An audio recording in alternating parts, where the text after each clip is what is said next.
جیسے مولانا احمد علی صاحب فرمایا کرتے تھے بھائی اس آیت کا مراقبہ کیا کرو.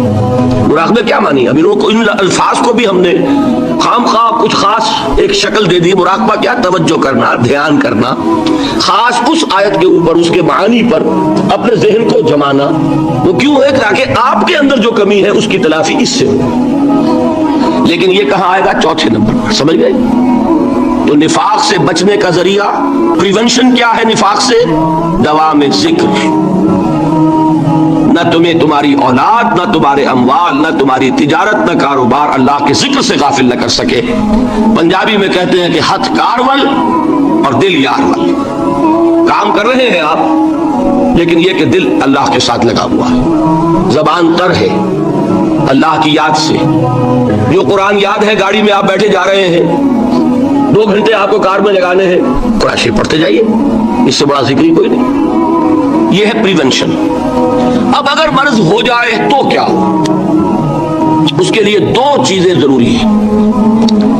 ایک دیکھیے عجیب ہے، یہ نفاق کا علاج انفاق سے. صرف ایک الف لگانا. انفاق کے معنی اور ہے. یہ بنا ہے کس سے؟ نفقت الدراہم، پیسے ختم ہو گئے، مک گئے. یا نفق الفرس، گھوڑا مر گیا. تو مال کو کھپانا، لگانا اللہ کی راہ میں. اگر دل میں نفاق کی کوئی آلائش آئی ہے تو اس کا ازالہ ہوگا انفاق فی سبیل اللہ سے. مال اللہ کی راہ میں دیجئے، صدقہ کیجئے، خیرات کیجئے، دیجئے، اللہ کے دین میں لگائیے. جتنا لگائیں گے نفاق دھل جائے. اس لیے کہ اصل سبب نفاق کا ہے ہی حب دنیا، دنیا کی محبت. لہذا اس کا ازالہ ہوگا جو سب سے محبوب شے ہے، مال. انہ لحب الخیر لشدید. مال محبوب ترین ہے کہ نہیں؟ لہذا اس کو اللہ کی راہ میں لگائیں گے تو وہ نفاق دھل جائے گا. اور ایک اور چیز ہے جو بہت اہم ہے، بہت ہی شعوری طور پر اس کا اہتمام کیجئے. جس وقت دین کے کسی فرض کی انسان کو سمجھ آ جائے، اس کا شعور پیدا ہو جائے، پھر ڈیلے نہ ہو. ذرا سا ڈیلے جو ہے اس پر عمل کرنے میں، یہ در حقیقت نفاق کو جڑ پکڑنے کا موقع دینا ہے. Immediate action. ایک بات سمجھ میں آ گئی، فوراً عمل کرو. اس میں شیطان کیا کرتا ہے؟ ذرا ٹھہر جاؤ، ابھی دیکھو یہ فرض ہے، یہ ذمہ داریاں ہیں، یہ کرنا ہے، اور پھر لگا دینا اپنے آپ کو. بہت سے لوگ کہتے ہیں بس یہ ریٹائرمنٹ کے بعد تو سارا میں دین کے لیے وقف کر دوں گا. اول تو خدا کے بندے تمہارے اندر رہ کیا جائے گا ریٹائرمنٹ کے بعد؟ سارا تو کھپ چکو گے، رہ کیا جائے گا؟ دوسرے یہ کہ یہ بھی جان لیجئے کہ کار دنیا کسے تمام نہ کر. ریٹائرمنٹ کے بعد کون فارغ ہو جاتا ہے؟ بیٹوں بیٹیوں سے فارغ ہوئے تو پوتے پوتیاں موجود ہیں، نواسے نواسیاں موجود ہیں. کبھی بھی وہ بوجھ ختم نہیں ہوتا زندگی کا. وہ تو یہ کہ آج بات سمجھ میں آئی ہے تو آج عمل ہونا چاہیے. قرآن مجید میں سورہ انعام میں بڑی شدید وعید آئی ہے. الفاظ ہیں یہ، وَنُقَلِّبُ أَفْئِدَتَهُمْ وَأَبْصَارَهُمْ كَمَا لَمْ يُؤْمِنُوا بِهِ أَوَّلَ مَرَّةٍ. انسان پر ایک حقیقت کا انکشاف ہوا کہ یہ بات حق ہے، فوراً تسلیم کرے. کسی مصلحت کی وجہ سے، کسی بزدلی کی وجہ سے، کسی لالچ کی وجہ سے، کسی اپنی سیادت یا قیادت کی وجہ سے. کیسے مان لوں؟ لوگ کہیں گے کہ یہ نیچے ہو گیا، وہ اونچا ہو گیا جس کی بات مانی. کسی وجہ سے رک گئے تو اللہ تعالیٰ اندر سے وہ جو استعداد ہے حق کو پہچاننے کی وہ سلب کر لیتا. وَنُقَلِّبُ أَفْئِدَتَهُمْ وَأَبْصَارَهُمْ. ہم الٹ دیں گے ان کے دلوں کو بھی اور ان کی آنکھوں کو بھی. کیوں؟ كَمَا لَمْ يُؤْمِنُوا بِهِ أَوَّلَ مَرَّةٍ. اس لیے کہ وہ پہلی مرتبہ جب انکشاف حق ہوا ہے وہ ایمان نہیں لائے. اس کا میں ایک واقعہ آپ کو سنانا چاہتا ہوں کہ کس طرح صحابہ کرام پر بھی وقتی طور پر یہ واقعہ اگر صحابہ کرام کرنا ہوتا تو یہ حقائق سمجھ میں نہ آتے. غزوہ تبوک کے موقع پر یہ میں جملہ انکمپلیٹ رہ گیا، ضعف ایمان کا حملہ ہو جاتا تھا، نفاق کا نہیں معاذ اللہ. لیکن ضعف ایمانی کی اگلی منزل شروع ہو جاتی ہے نا، نفاق. جہاں جھوٹ بولنا شروع کیا نفاق، جھوٹی قسمیں کھانی شروع کی سیکنڈ سٹیج، اور جہاں مومنین صادقین سے بغض اور عداوت پیدا ہو گیا وہ تھرڈ سٹیج. تو وہ ضعف ایمان کا کیسے ہوتا ہے یہ حضرت کعب ابن مالک نے بڑی تفصیل سے بیان کیا ہے. غزوہ تبوک کے موقع پر جہاں منافقین نے آ کر جھوٹے بہانے بنائے، جھوٹی قسمیں کھائیں اور حضور سے ایگزمپشن لے لی, چھٹی لے لی, رخصت لے لی. وہاں 3 ایسے صحابہ بھی تھے جو مومن صادق تھے, لیکن وقتی طور پر شیطان نے انہیں ورغلایا. کیسے ورغلایا وہ سمجھ لیجیے. کعب ابن مالک نے تفصیل سے بیان کیا ہے, اور میرے نزدیک یہ جہاں تک میرا مطالعہ ہے طویل ترین حدیث ہے, بخاری اور مسلم میں بھی موجود ہے. حضور جب واپس آئے ہیں اور اب آپ نے ایک ایک کو بلایا. جن لوگوں نے تو پہلے جھوٹی قسمیں کھا لی تھی ان کو تو بلانے کی ضرورت نہیں تھی, لیکن کچھ لوگ ایسے بھی تھے کہ جنہوں نے ایگزمپشن بھی نہیں لی تھی اور گئے بھی نہیں تھے. اب ان کو آپ نے ایک ایک کر کے پیشی ہوئی. آپ کیوں نہیں گئے تھے؟ تو اب جو منافقین تھے ان میں سے انہوں نے اس موقع پہ جھوٹی قسمیں کھا لی. خدا کی قسم حضور ہم تو بالکل تیار تھے, پوری میں نے تیاری بھی کر لی تھی, پورا ارادہ تھا, یہ وقتی طور پر یہ مصیبت مجھ پر آ پڑی. جس نے قسم کھائی انہوں نے کہا اچھا ٹھیک ہے جائیے. کعب ابن مالک کی باری آئی تو ان کے الفاظ اپنے یہ کہ جب میں پیش ہوا تو حضور کے چہرے مبارک پر ایک غصے والی مسکراہٹ تھی. زہر خلد کہتے ہیں, ایک مسکراہٹ ہے لیکن غصے کے ساتھ, غضبناک. آپ فرمائیے آپ کیوں نہیں گئے؟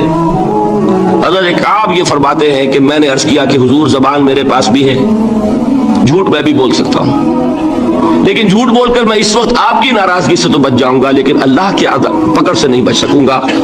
میں اعتراف کرتا ہوں کہ جتنا صحت مند میں اس زمانے میں تھا کبھی نہیں تھا, جتنا فارغ البال اس وقت تھا کہ میرے پاس ساز و سامان موجود تھا راستے کے لیے, اتنا میں کبھی نہیں تھا. لیکن ہوا کیا؟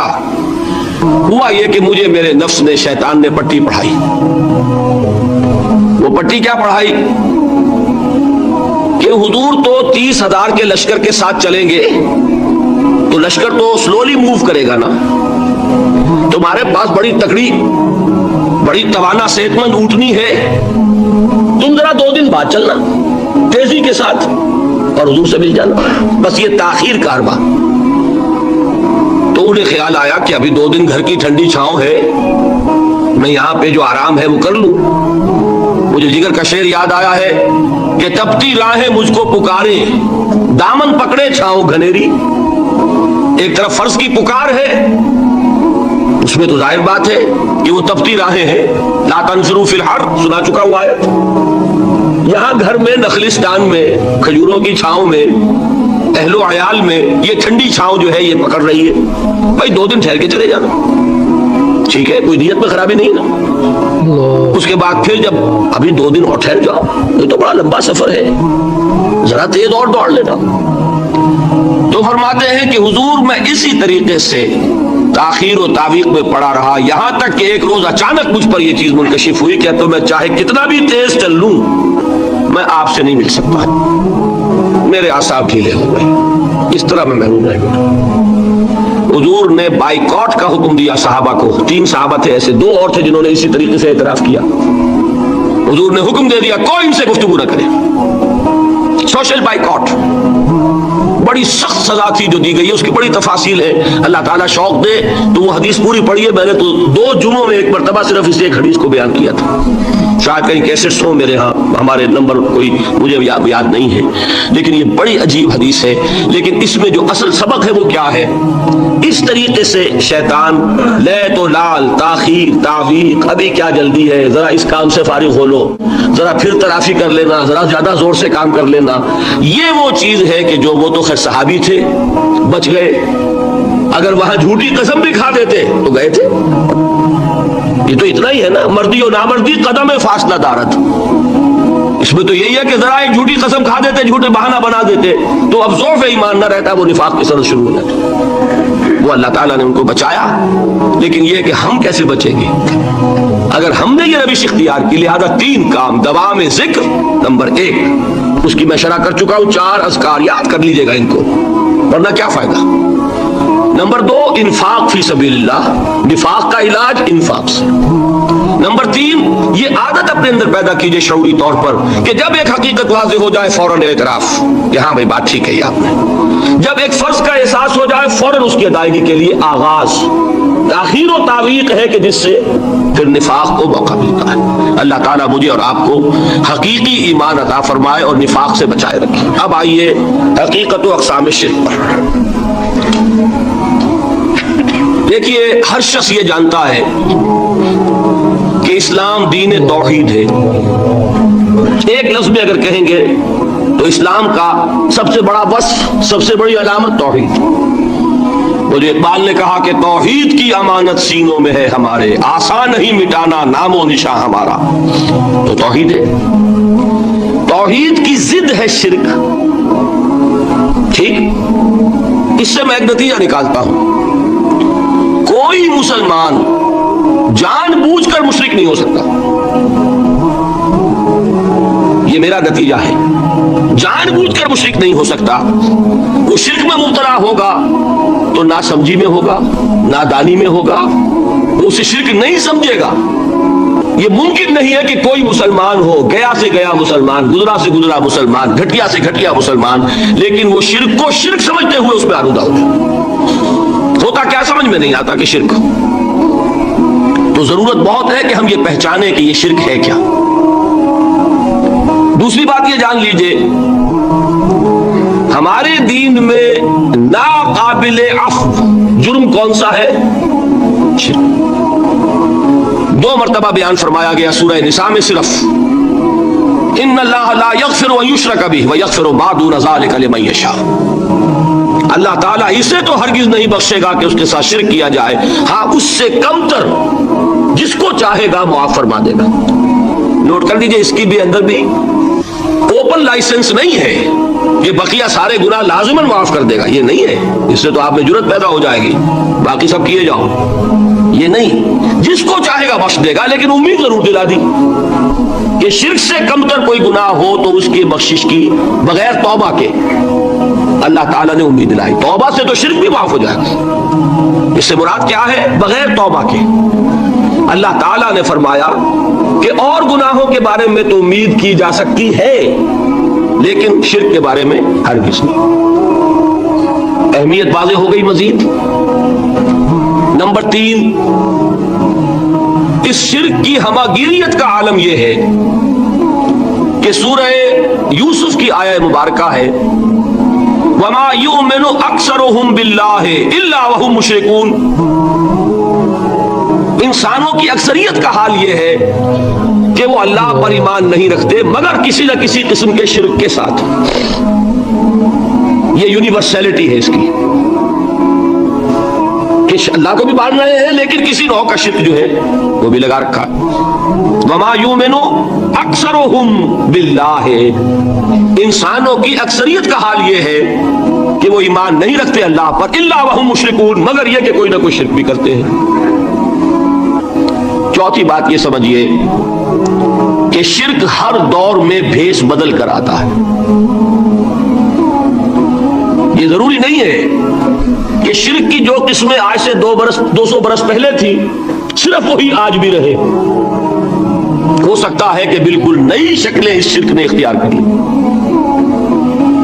اس سے کیا نتیجہ نکلا کہ اگر اجتہادی بصیرت نہیں ہوگی تو ہو سکتا ہے کہ ایک شخص جو ہمارے سابق علماء نے لکھ دیا کہ یہ چیز شرک، یہ چیز شرک، یہ چیز شرک، یہ چیز شرک، آج سے 500 برس پہلے کا انسان بڑے سے بڑا عالم دین اپنے زمانے کے شرک کو پہچان کر تو لکھ سکتا ہے. اس سے تو آپ بچ رہے ہیں. امام ابن تیمیہ نے اس کو شرک قرار دیا، اس کو شرک قرار دیا، اس کو شرک قرار دیا. کوئی شخص ہے جو اس سے تو بچ گیا. امام صاحب کی دی ہوئی بصیرت سے اس نے ان جو اقسام ہے شرک کی ان کو پہچان لیا، لیکن یہ عین ممکن ہے کہ آج کے شرک کو وہ نہ پہچان رہا ہو. اپنی جگہ وہ سمجھ رہا ہو اپنے آپ کو بہت بڑا موحد، جبکہ اس دور کا جو شرک ہے اس میں ملوث ہو. اس کو میں نے کہا ہے کہ اس شرک کے بارے میں بڑی اجتہادی بصیرت کی ضرورت ہے. فارسی کا ایک شعر ہے، بڑا پیارا شعر ہے، بہر رنگے کے خواہی جامہ می پوش من انداز قدت رامی شناسم. اپنے محبوب سے کہہ رہا ہے شاعر کہ تم جس طرح کا چاہو لبادہ اوڑھ لو، میں تمہیں تمہارے قد سے پہچان لوں گا. کتنا ہی چھپا لو اپنے آپ کو، کیسے ہی لباس بدل لو، بہر رنگے کے خواہی جامہ می پوش من انداز قدت رامی شناسم، میں تمہارے قد سے تمہیں پہچان لوں. یہ اگر بصیرت نہ ہو کہ شرک کو اس کے قد سے پہچان سکیں آپ، اس کے لیے ضرورت ہے اصولوں کی، دیکھیے جس طرح الجبرا کے اصول ہوتے ہیں، فارمولا ہے، فارمولا ہاتھ میں آ گیا، مسئلے حل کرتے چلے جا رہے ہیں، آپ اپلائی کرنے کی دیر ہے فارمولے کی۔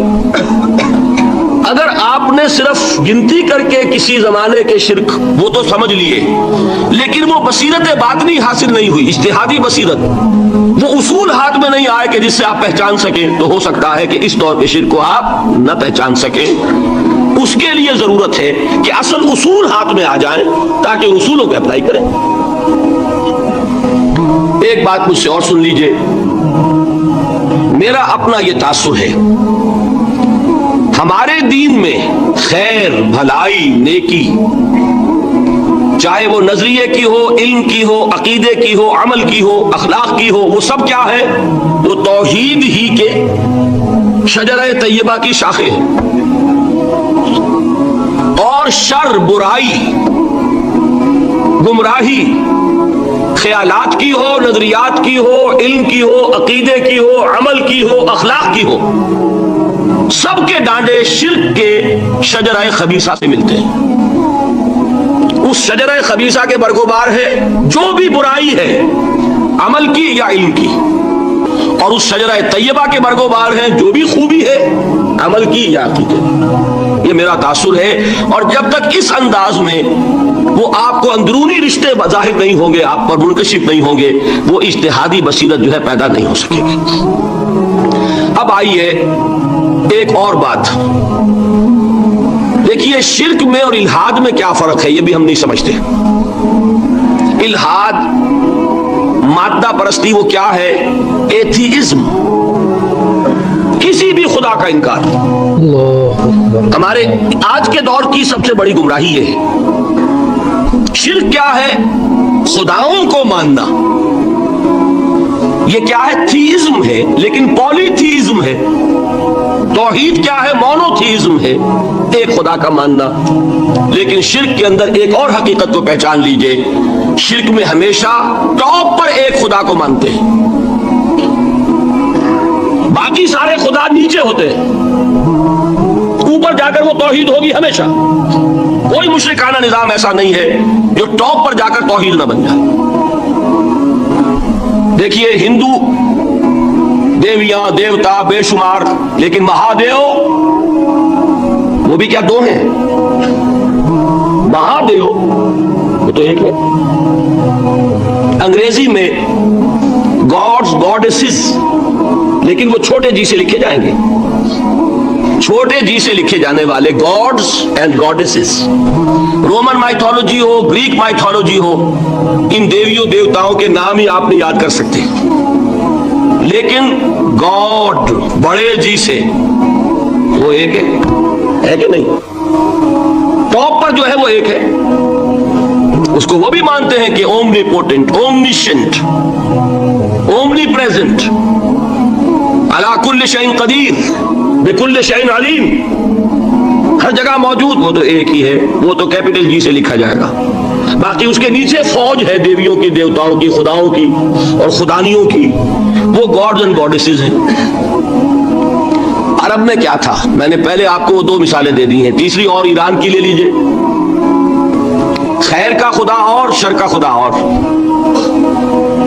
ایک یزداں، ایک اہرمن، ٹھیک، سنویت ہو گئی نا، دو خداؤں کو مانا، لیکن وہی ہے جو خدائے خدائے گاں، خداؤں کا خدا، اس کو ایک ہی مانتے ہیں۔ یہی معاملہ عرب میں تھا، اللہ وہ ایک ہی تھا ان کے ہاں۔ قرآن میں آتا ہے ان سے پوچھئے وَلَئِن سَأَلْتَهُم مَّنْ خَلَقَ السَّمَاوَاتِ وَالْأَرْضَ لَيَقُولُنَّ اللَّهُ، جب ان سے کہا جاتا ہے کہ کس نے پیدا کیا آسمان اور زمین کو، یہ فوراً کہیں گے اللہ نے۔ فَأَنَّىٰ يُؤْفَكُونَ، تو یہ ماننے کے بعد کدھر جا رہے ہیں؟ وہ کیا کہتے تھے کہ وہ بڑا اللہ تو ایک ہی ہے، لیکن چھوٹے آلہہ ہیں۔ آلہہ اور اللہ میں وہی فرق ہے جو کیپٹل جی کا گاڈ اور چھوٹے جی سے گاڈز اینڈ گاڈیسز، وہی فرق ہے کہ جو مہادیو اور دیویوں اور دیوتاؤں میں ہے، وہی وہاں تھا اللہ، وہ ایک اور سپریم، سب سے بالا تر، اس سے اوپر کوئی نہیں، تخلیق میں اس کا کوئی ساجی نہیں، لیکن اس نے کچھ آلہہ ہیں جنہیں کچھ اختیارات تقسیم کیے ہوئے ہیں، کچھ اس کے لاڈلی ہستیاں ہیں جو سفارش کر سکتی ہیں. بس یہ شرک تھا مشرکین مکہ. بات سمجھ رہے ہیں؟ اس کا جائزہ لیں گے تو آپ کو، اور جو آج شرک کی اقسام میں بیان کروں گا اس کو ہاتھ میں لیں گے تو کسی موحد کا تلاش کرنا مشکل ہو جائے گا.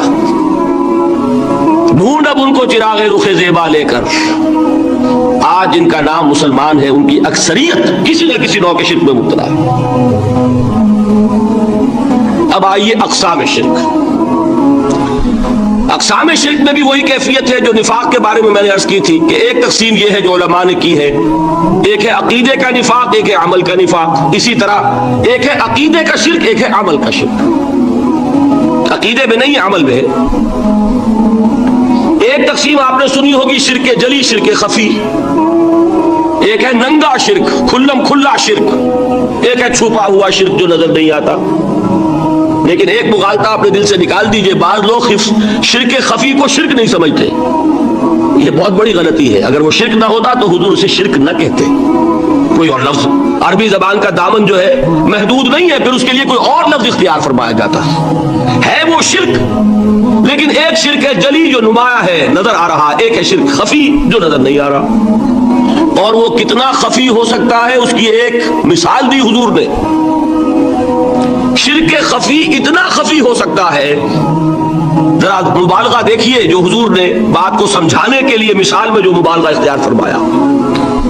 ایک سیاہ اندھیری رات میں ایک سیاہ پتھر پر ایک سیاہ چیونٹی کو رینگتے ہوئے دیکھنا جتنا مشکل ہے اتنا ہی شرک خفی کا پہچاننا مشکل ہے. بتائیے، آپ نے فرمایا انا افصح العرب، میں عرب کا فصیح ترین انسان ہوں. اس سے آگے کوئی مثال دی جا سکتی ہے؟ اندھیری رات، تاریک رات، پتھر سیاہ، چیونٹی سیاہ، کون دیکھ سکتا؟ جتنا اس کو دیکھنا ناممکن ہے اتنا ہی شرک خفی کا پہچاننا مشکل ہے. گویا کہ اس سے تو اللہ ہی بچائے گا تو انسان بچے گا. ایک آخری بات تمہیداً اور عرض کر دوں، پھر میں چلوں گا اقسام پر. میری جو باتیں آپ کے سامنے آئی اس سے ایک منطقی نتیجہ نکلتا ہے. کوئی شخص اگر حقیقتاً شرک سے بچ جائے، واقعتاً شرک سے بچ جائے، ہر قسم سے بچ جائے، اس سے بھی اوپر کوئی انسان ہوگا. گویا کہ یہ آخری منزل ہے. یا یوں کہیے کہ جس شخص کے بارے میں اللہ تعالیٰ یہ مان لے کہ میرا یہ بندہ شرک سے بری ہے، اس سے بڑی سند کوئی ہے؟ دی ہائیسٹ ٹیسٹیمونیل، سب سے بڑی سند، سب سے بڑی تعریف جو بندے کی ہو سکتی ہے وہ کیا ہے؟ یہ مشرک نہیں. یہی وجہ دیکھیے آپ قرآن مجید میں حضرت ابراہیم کے ذکر میں دیکھیں گے. ابراہیم کا مقام کیا ہے؟ خلیل اللہ، ابو الانبیاء، امام الناس. تین نسبتیں ہیں، تینوں بڑی عظیم. اللہ کے ساتھ نسبت کیا ہے؟ خلیل. واتخذ اللہ ابراہیم خلیلا. ابو الانبیاء، کتنے نبی ہیں ان کی نسل میں؟ اسحاق اور اسماعیل سے چلیے، پھر یعقوب اور یوسف، اور پھر چلیے موسیٰ اور ہارون، اور پھر چلیے سارے انبیاء بنی اسرائیل کے حضرت عیسیٰ، پھر یہاں تک کہ محمد الرسول اللہ. کس کی اولاد ہے؟ ابراہیم کی. ابو الانبیاء.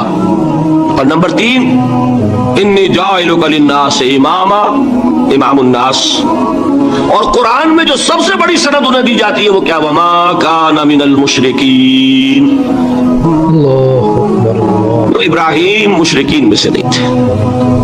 معلوم ہوا کہ یہ سب سے بڑی سند ہے، سب سے بڑا سرٹیفکیٹ ہے، سب سے بڑا ٹیسٹیمونیل ہے جو اللہ کی طرف سے کسی کو مل جائے. میں جو اقسام شرک بیان کرنا چاہتا ہوں تو میری تقسیم ذرا مختلف ہے. اب وہ ذرا اپنے ذہن میں وہ نقشہ بنا لیجئے، آپ بنایا کرتے ہیں. ایک اس کو پھر 3 میں تقسیم کیجئے. شرک کی 3 بڑی بڑی قسمیں ہیں. شرک فی الذات نمبر 1، شرک فی الصفات نمبر 2، شرک فی الحقوق نمبر 3. اور یہ میں عرض کر دوں آپ سے پہلے ہی، یہ مضمون بہت طویل ہے. میں آج صرف یہ کروں گا کہ خاکہ مکمل کر دوں. اب اس خاکے میں رنگ بھرنا، وہ تو ایک موضوع پر شرک فی ذات پر پوری تقریر ہونی چاہیے، شرک فی صفات پر ہونی چاہیے، ایک ایک گھنٹے کے میرے 6 کیسٹ ہیں اللہ کے فضل و کرم سے، جو کئی سال سے وہ پھیل رہے ہیں۔ 6 گھنٹے میں نے ان چیزوں کو بیان کیا، وہ موجود ہوں گے، لیکن آج وہ خاکہ ذہن میں بنا لیجیے، اور کچھ آپ کو الجبرے کے فارمولے ہاتھ میں آ جائے تاکہ خود آپ میں صلاحیت پیدا ہو جائے پرکھنے کی کہ اس فارمولے کو اپلائی کر کے دیکھ رہے ہیں یہ شرک ہے یا نہیں۔ یہ 2 کام تو میں انشاءاللہ آج کر دوں گا، آپ مطمئن رہے۔ باقی یہ کہ تفصیل وہ تو ہر سلسلے میں تفصیل پھر بہت ہوگی، وہ شوق ہو تو وہ کیسٹ آپ سنیے۔ تو 3 تقسیمیں ہو گئی، شرک فی الذات، اللہ کی ذات میں کسی کو شریک کر دینا، یہ سب سے زیادہ نمایاں، سب سے زیادہ جلی، سب سے زیادہ عریاں، اور اللہ تعالیٰ کو سب سے زیادہ مبغوض اور ناپسند شرک۔ شرک فی صفات نمبر 2، یہ ایک علمی مسئلہ ہے جس میں آدمی ٹھوکر کھا جاتا ہے اگر محتاط نہ ہو، بڑے سے بڑے آدمی کو ٹھوکر لگ جائے گی۔ اس کا میں فارمولہ صرف آپ کو دوں گا، وہ ذہن میں رکھ لیجئے، پھر جہاں چاہیں اپلائی کیجئے، انشاءاللہ تعالی آپ کو ٹھوکر نہیں لگے گی۔ شرک فی الحقوق، اسی کا دوسرا نام شرک فی العبادت ہے۔ اللہ کا حق کیا ہے بندے پر؟ بندہ اللہ کی عبادت کرے، لیکن اس کو 5 اس کے مظہر ہیں، ان میں گن کر بتا دوں گا کہ یہ شرک فی العبادت ہے۔ شرک فی العبادت کی اکثر شکلیں وہ ہیں کہ جو عملی شرک علماء جسے کہتے ہیں، اور اس کی شکلیں وہ ہو جائیں گی جن کو شرک خفی کہتے ہیں۔ تو سب سے جلی شرک فی الذات، سب سے خفی شرک فی الحقوق یا شرک فی العبادت، درمیان میں ایک علمی اعتبار سے مسئلہ ہے شرک فی صفات کا۔ اب آئیے سب سے پہلے شرک فی الذات، اس کی 2 قسمیں، اب اس کو تقسیم کیجئے 2 میں۔ ایک قسم جو زیادہ جلی ہے، زیادہ عریاں ہے، زیادہ ننگی ہے، یہ عجب ستم ظریفی ہے تاریخ کی کہ وہ ان قوموں میں پیدا ہوئی جو اپنا تعلق رسولوں سے جوڑتی ہیں۔ کیا کہ کسی کو خدا کا بیٹا بنا دینا، بیٹی بنا دینا۔ اب ظاہر بات ہے، بیٹا بیٹی بنا دینا بالکل ہم پلہ کر دیا کہ نہیں؟ نو وہی ہو گئی کہ نہیں؟ دیکھیے غور کیجئے، گدھے کا بیٹا گدھا ہوگا، گھوڑے کا گھوڑا ہوگا، خدا کا خدا ہوگا۔ انسانوں میں آ جائیے، سید کا بیٹا سید ہوگا، مغل کا بیٹا مغل ہوگا۔ یہ بالکل ہم کفو بنا دینے والی بات ہے، بالکل ہم پلہ، ہم جنس، ہم نوع، یہ بدترین شرک ہے۔ اور آپ کو معلوم ہے یہ شرک کن میں پیدا ہوا؟ یہود کے ایک گروہ میں پیدا ہوا جنہوں نے حضرت عزیر کو خدا کا بیٹا قرار دیا۔ قالت الیہود عزیر ابن اللہ۔ سب سے زیادہ پیدا ہوا عیسائیوں میں جنہوں نے حضرت مسیح کو خدا کا بیٹا قرار دیا، اور واقعہ یہ ہے کہ اس گمراہی میں ان سے آگے کوئی نہیں جا سکتا۔ ان بدبختوں نے یہاں تک صراحت کی ہے کہ مسیح خدا کا صلبی بیٹا ہے، اس لیے کہ 2 لفظ آتے ہیں، ایک ہوتا ہے ابن، ایک ہے ولد، ان میں ذرا فرق ہے۔ ابن کا لفظ عربی زبان میں کسی اور سینس میں بھی استعمال ہوتا ہے۔ ابن السبیل کسے کہتے ہیں؟ مسافر کو، کہ کیا وہ مسافر اور کیا وہ رستے کا بیٹا ہوتا ہے، سبیل کا بیٹا؟ ابن الوقت کسے کہتے ہیں؟ اپارچونسٹ۔ ابن الوقت کوئی اصول نہیں، گنگا گئے تو گنگا رام اور جمنا آئے تو جمنا داس، یہ کیا ہے؟ ابن الوقت۔ لیکن ابن کے معنی جو ہے وہ بیٹے کے بھی ہے، تو تعویل ہو سکتی ہے، لیکن انہوں نے ولد کہا ہے۔ ولد کسے کہتے ہیں؟ صلبی بیٹے۔ یہ بدترین شرک ہے۔ یہی وجہ ہے کہ قرآن مجید میں آپ دیکھیں گے کہ جتنا غضب اللہ کا ان پر بھڑکا ہے اس عقیدے پر، وَيُنذِرَ الَّذِينَ قَالُوا اتَّخَذَ اللَّهُ وَلَدًا، یہ قرآن نازل ہوا ہے محمد پر صلی اللہ علیہ وسلم تاکہ وہ خبردار کریں انہیں جنہوں نے یہ کہا ہے کہ اللہ نے کسی کو بیٹا بنایا۔ یہ سورہ کہف میں ہے، اور اگلی سورت سورہ مریم میں تو ایسا غضب اللہ کا ظاہر ہوتا ہے۔ وَقَالُوا اتَّخَذَ الرَّحْمَنُ وَلَدًا لَقَدْ جِئْتُمْ شَيْئًا إِدًّا تَكَادُ السَّمَاوَاتُ يَتَفَطَّرْنَ مِنْهُ وَتَنشَقُّ الْأَرْضُ وَتَخِرُّ الْجِبَالُ هَدًّا أَن دَعَوْا لِلرَّحْمَنِ وَلَدًا وَمَا يَنبَغِي لِلرَّحْمَنِ أَن يَتَّخِذَ وَلَدًا۔ انہوں نے کہا کہ رحمان نے کسی کو بیٹا بنایا؟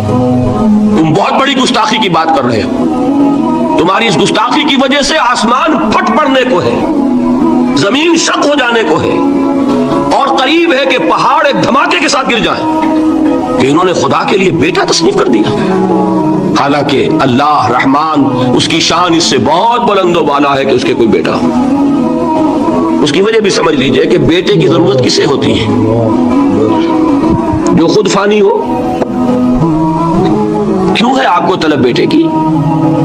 ہم نہ ہوں گے ہمارا نام زندہ رہے گا، یہ ایک ایٹرنل ہونے کی خواہش ہے، انہیرنٹ، نام چلے گا۔ اسی لیے بیٹی سے آدمی سمجھتا ہے کہ نام نہیں چلتا۔ یہ طلب جو ہے بیٹے کی کیوں ہے؟ بیٹے سے نسل چلتی ہے۔ اس کی ضرورت کس کو ہے؟ جو خود فانی ہے۔ وما ينبغي للرحمن ان يتخذ ولدا، جو خود باقی ہے ہمیشہ کے لیے، اس کو کوئی احتیاج نہیں۔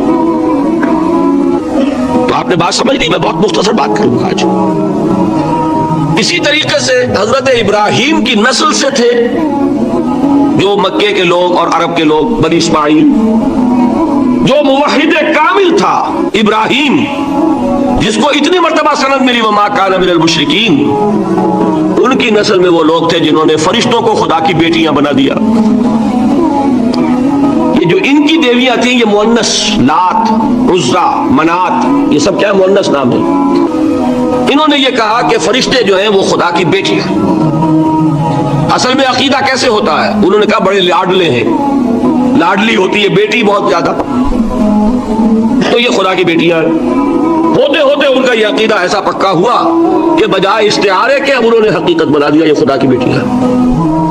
ان پر قرآن مجید نے کئی جگہ پر ذرا ایک لطیف انداز میں تنزیہ پیرائے میں بھی کہا ہے کہ بھائی تم نے خوب کیا، انہوں نے الاٹ کیا تو بیٹا تو کیا، تم نے اللہ کو الاٹ کی تو بیٹیاں کی، جو تمہیں خود پسند نہیں۔ الکم البنون، تمہارے لیے بیٹے ہو، وَلَهُ الْبَنَاتُ، اور اس کے لیے بیٹیاں۔ تو یہ تو ذرا ایک لطیف انداز ہے، تنزیہ پرایا ہے، لیکن ان تینوں کو اب آپ ایک جگہ کر لیجئے۔ بیٹا بیٹی قرار دینے کا شرک، یہ کیا ہے؟ شرک فی الذات، ہر اعتبار سے اللہ کا مثل بنا دینا، ہم کف بنا دینا، ہم پلہ بنا دینا، ذات میں شریک کر دینا، یہ بدترین شرک ہے۔ یہی وجہ ہے، دیکھیے قرآن مجید کی عظیم ترین سورت کون سی ہے؟ سورہ اخلاص، جو ایک تہائی قرآن کے مساوی حضور نے قرار دیا، جس کو سنو سے قرآن کے مساوی، وہ در حقیقت اسی شرک کی نفی پر ہے۔ قل هو اللہ احد اللہ الصمد لم یلد ولم یولد ولم یکن لہ کفوا احد۔ یہی آیا اس میں سورہ بنی اسرائیل کی آیت آخری میں نے سنائی تھی، وَقُلِ الْحَمْدُ لِلَّهِ الَّذِي لَمْ يَتَّخِذْ وَلَدًا، کہو کہ کل شکر اور کل تعریف اس اللہ کے لیے جس نے کسی کو اپنا بیٹا بیٹی نہیں بنایا۔ ولد دونوں پر جاتا ہے، اولاد جیسے آپ کہتے ہیں، اولاد بیٹا بیٹی شریک ہوتے ہیں، نہ اس کا کوئی بیٹا نہ اس کی کوئی بیٹی، نہ وہ جنا گیا نہ اس نے کوئی جنا۔ ایک قسم تو یہ ہوئی شرک فی الذات کی۔ دوسری قسم کیا ہے؟ یہ ان مذاہب میں ہوئی ہے جو نبیوں اور رسولوں کی طرف نسبت نہیں رکھتے بلکہ فلسفیانہ مذاہب ہیں۔ ہندوستان کے اکثر مذاہب فلسفیانہ ہیں۔ فلسفیانہ مذاہب میں یہ شرک فی الذات کس شکل میں پیدا ہوا؟ دو شکلیں پیدا ہوئی، ایک ہماؤست اور ایک حلول۔ حلول کیا ہے؟ اللہ نے کسی انسان کے اندر اپنے آپ کو حل کر دیا، انسانی شکل میں وہ خود ظاہر ہو گیا، اوتار کا عقیدہ، انگلش میں گاڈ انکارنیٹ۔ عیسائیوں میں بھی حضرت مسیح کو گاڈ انکارنیٹ بھی قرار دیا جاتا ہے، خود خدا نے یہ شکل اختیار کر لی۔ رام چندر جی ہوں، کرشن جی مہاراج ہوں، کیا ہے؟ یہ اوتار ہیں، اللہ نے ان میں حلول کیا یا اللہ نے ان کی شکل میں ظہور کیا۔ سمجھ میں آ گیا؟ اور ایک عقیدہ کیا ہے؟ یہ بڑا فلسفیانہ مسئلہ ہے، دیکھیے بڑا ٹیڑھا مسئلہ ہے یہ، لیکن میں اس وقت اس کی تفصیل میں نہیں جاؤں گا، بہت باریک باتیں ہو جائیں گی۔ مسئلہ کیا ہے کہ اگر خدا کو مان لے تو پھر سوال یہ ہے کہ خدا نے اس کائنات کو کیسے پیدا کیا. یہ ایک سوال آتا ہے ذہن میں, جس کے نہیں آتا وہ کہے گا پاگل پن ہے, خامخواہ اس پر کیوں سوچتے ہیں. لیکن جس کے ذہن میں سوال آ گیا اس کے لیے بڑی مصیبت ہو جاتی. وہ تو سوچتا ہے انسان کا اختیار نہیں ہوتا اپنے ذہن پر, وہ لاکھ روکے اسے مت سوچو, وہ اور سوچے گا. یہ مصیبت ہے فلسفیوں کی. کیسے پیدا کی؟ اب ایک تصور تو یہ ہے کہ جیسے یہ میز ہے, بڑھئی نے بنایا اس کو, بڑھئی علیحدہ ہے, میز علیحدہ ہے. لیکن اس میں یہ بات ماننی پڑے گی کہ پہلے کوئی چیز تھی جس سے میز بنائی. لکڑی تو تھی نا, اس سے میز بنائی. لہذا ہندوؤں میں ایک عقیدہ یہ ہے کہ خدا بھی قدیم, مادہ بھی قدیم. خدا نے اس مادے سے یہ شے بنا دی, مادے سے یہ بنا دی. وہی مٹی کی تغاری ہوتی ہے, کمہار اس سے کوئی رکابی بنا دیتا ہے, کوئی وہ ہنڈیا بنا دیتا ہے, کوئی گھڑا بنا دیتا ہے. مٹی تو ہے نا پہلے. تو مادہ بھی قدیم, خدا بھی قدیم, اور مادے سے خدا نے یہ شکلیں بنا دی. ٹھیک, یہ بھی سنویت ہو گئی, توحید تو ختم ہو گئی. تو جن لوگوں کا ذہن تھا توحیدی لیکن اس مسئلے میں الجھ گئے, انہوں نے ایک اور شکل تجویز کی کہ خدا خود ہی اس شکل میں تبدیل ہو گیا. کیسے؟ جیسے برف پگھلتی ہے تو پانی بن جاتا ہے. پانی کہاں سے آیا؟ برف سے. اب کوئی پوچھے برف کہاں ہے؟ بھائی یہی پانی ہے, یہی برف ہے یا نہیں؟ اسی پانی کو آگ کے اوپر آپ نے رکھ دیا, وہ بھاپ بن گئی. اب آپ کہیں برف کہاں ہے, پانی کہاں ہے؟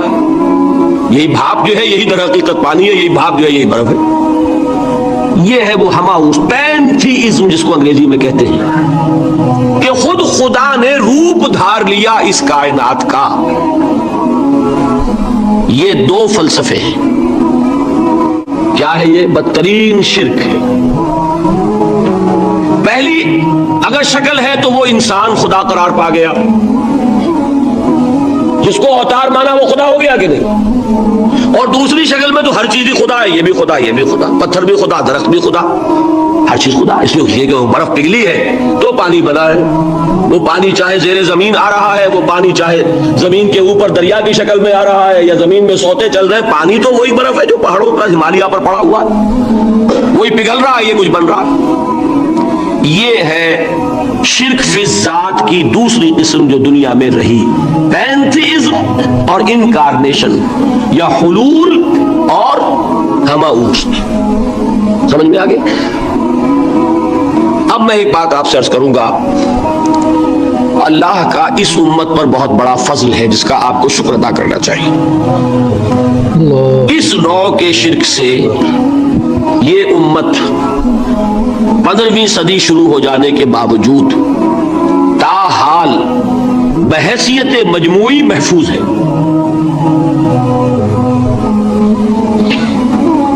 میں نے بحیثیت مجموعی کہا ہے. کوئی افراد یا عوام الناس یا جوہلا یا شعراء یا نعت گو وہ مبالغہ آرائی میں کوئی بات کہہ دیتے ہو تو وہ علیحدہ بات ہے. لیکن مسلمانوں میں کوئی مستند فرقہ اور اس کے جو مستند عقائد ہیں ان میں الحمدللہ آج تک ایسی کوئی چیز شامل نہیں. اس کا جب آپ تقابل کریں گے نا, آپ کا کیا خیال ہے عیسائیوں کو حضرت مسیح سے کتنی محبت تھی؟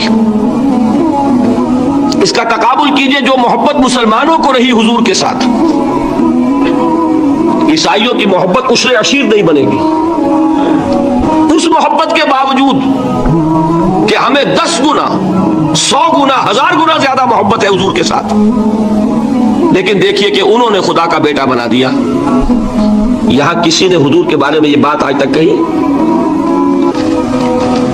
یہ بہت بڑا کنٹراسٹ ہے نا. یہ در حقیقت عقیدت اور محبت کا غلو ہوتا ہے. تو عقیدت اور محبت کی کمی تو یہاں بھی نہیں, الحمدللہ ان سے زائد ہے. لیکن الحمدللہ ثم الحمدللہ ثم الحمدللہ خدا کا بیٹا تو کسی نے نہیں بنایا.